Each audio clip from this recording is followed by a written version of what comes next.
আলেম হয়ে কেন আলেমের বিরুদ্ধে বলেন? ভাই আলেম হয়ে আলেমের বিরুদ্ধে বলি না, বলি লেবাসদারি যারা আলেম, যারা শুধু উপর দিক দিয়ে পোশাকটাই পরে আছে, এই ধরনের ফাজিল যেগুলো আছে, এই ফাজিল গুলারে জেনে দেখবেন, হ্যাঁ জুতা দিয়ে পিটাইবেন, কারণ এদের কারণে আলেম সমাজের বদনাম। আসসালামু আলাইকুম ওয়া রাহমাতুল্লাহি ওয়া বারাকাতু। ফজরের নামাজ পড়ার পরে একটা ভিডিও দেখলাম, শয়তানের ভিডিও। তো ভিডিওটা আগে আপনারা দেখেন, তারপর বাকি কথা আমি বলতেছি। কোনদিন পরোয়া করে কখনো কথা বলবো না, কি বলেন ঠিক কি না? হাফেজ থেকে টিকটকার হইতাছে এরকম চুলিয়া এই যে চুলগুলো আপনারা দেখেন, আপনি এখানে দাঁড়ান, আপনাকে আমি ইন্টারভিউ কেন নিতে আসছেন? আপনি শরীর টাচ করবেন না, এখানে দাঁড়ান। যে আমি আগে ইমাম ছিলাম, এখন নাই। আগে ওয়াজ করতাম বড় বড় মাহফিলে, আমার ইউটিউবে ওয়াজ আছে, আপনি সার্চ দিলে পাবেন। ওমর ফারুক আল আজমি, লক্ষ লক্ষ জনতা আসতো, আমি ছেড়ে দিয়েছি। আমি এখন কাটবো। এই দাঁড়ান, এই ধরো ধরো। এখন মূল কথায় আসি, যে পুরান পাগলের ভাত নাই, নতুন পাগলের আমদানি।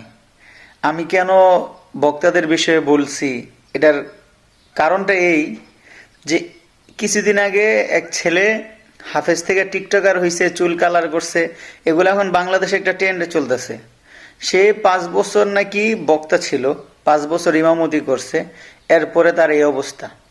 ওই যে স্টাইল করে কথা বলতে, আসলে সবাই তো আর ভাইরাল হইতে পারে না।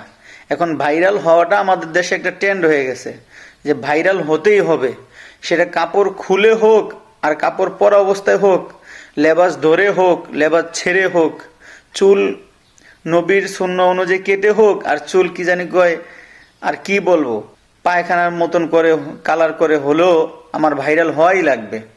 তো কিছু আলেম বা কিছু ভাই আমারে কমেন্ট করছেন যে আপনি আলেম হয়ে কেন আলেমদের বিষয়ে বলেন? ভাই আমি আলেম হয়েছি ঠিক আছে, আমি আলেমদের বিষয়ে বলি না, এটা একটা ভুল কথা। আলেম সবাই না, আলেম সবাই না। যদি আলেম হইতো তাহলে তার এই অবস্থা হইতো না। যার ভিতরে একবার হইলো একটু পরিমাণ দিন ঢুকছে, যার ভিতরে ইসলামের ধারণা আছে, সে এরকম করতে পারে না। ভাইরাল হওয়ার যে একটা রোগ আমাদের দেশের মধ্যে ছড়ায় গেছে, যে সবারই ভাইরাল হওয়া লাগবে, এই রোগ এখন সবার মধ্যে জপতেছে। সবাই জবে আমি কবে ভাইরাল হব, কবে মানুষ আমাকে চিনবে, কবে আমি পপুলার হব, এই চিন্তা করতেছে। দেখেন এমন একজন আলেম, সে নিজেকে আলেম দাবি করত, সে স্টাইল করে কথা বলতো, 5 বছর বক্তাগিরি করছে, মনে হয় কোনো ফায়দা হয়েছে না, তো এখন কি করলো, ভাইরাল তো হওয়া লাগবে। ওই যে কিছুদিন আগে দেখছেন না, টিকটকার শিপন, একটা মেয়ের জন্য সে নিজের পরিবর্তন করছে, পরে আবার যখন সব দিক দিয়ে ভাইরাল হয়ে গেছে, তখন আবার মাদ্রাসার মধ্যে আইছে। যাক, আল্লাহ তারা হেদায়েত দিছে, তারও আল্লাহ হেদায়েত দান করুক, আমিন। তো এখন সেও হয়তো চিন্তা করছে, এতদিন বয়ান করলাম কেউ দেখতো না বা ভাইরাল ছিলাম না, এখন যদি চুল কালার করি, টিকটক করি, তাহলে হয়তো ভাইরাল হইতে পারবো। এই ধরনের ফাজিল যেগুলো আছে, এই ফাজিল গুলারে জেনে দেখবেন, হ্যাঁ জুতা দিয়ে পিটাইবেন, কারণ এদের কারণে আলেম সমাজের বদনাম। এদের একজনের কারণে 10 জনের বদনাম। এরপর আপনারা বলবেন যে আপনি আলেম হয়ে কেন আলেমের বিরুদ্ধে বলেন? ভাই আলেম হয়ে আলেমের বিরুদ্ধে বলি না, বলি লেবাসদারি যারা আলেম, যারা শুধু উপর দিক দিয়ে পোশাকটাই পরে আছে। আবরারুল হক আসিফের মতন যারা উপর দিক দিয়ে পোশাকটাই পরে আছে, এদের মতন কিছু ফাজিল আছে যারা লেবাসটাই শুধু আঁকড়ে ধরে রাখছে, আর মানুষ তাদেরকে আলেম বলতেছে। প্রকৃতপক্ষে তারা আলেম?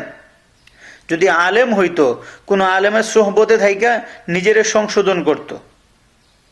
শুধু আবরারুল হক আসিফ না, এখন তো ওই যে কি জানি বলে ভাইরাল বক্তা কফিউর রহমান আজহারি, মিজানুর রহমান আজহারি সাহেবকে কপি করতে শব্দে শব্দে, এমন বহু ছেলেপেলে বের হয়ে গেছে যারা ভাইরাল হওয়ার জন্য পাগল হয়ে আছে। আর মানুষ এদেরকে দাওয়াত দেয়, যাদের মাধ্যমে কোনো দিন প্রচার হয় না, যাদের মাধ্যমে মানুষ কোনো দিন শিখে না, মানুষ এদেরকে দাওয়াত দেয়। তো যাই হোক, সব কথার এক কথাই, এই ধরনের লেবাসদারি যেসব ফাজিল আছে, যারা ভাইরাল হওয়ার জন্য চেষ্টা করে, আর আপনারা যাদেরকে দাওয়াত দেন, এদেরকে দাওয়াত দিয়ে নিয়ে জুতা পেটা করেন, যেন লেবাসটা খুলে কমসে কম মানুষের মতন মানুষ হয়। তাহলে আলেমেরও বদনাম হবে না, এদের পিতামাতার মুখেও চুনকালি লাগবে না, আর সমাজের মধ্যে আউলামা কেরামের কলঙ্ক হবে না। কথাগুলো অনেকের কাছে ভালো লাগবে না, যাদের কাছে ভালো লাগবে তারা এই ভিডিওটা শেয়ার করবেন।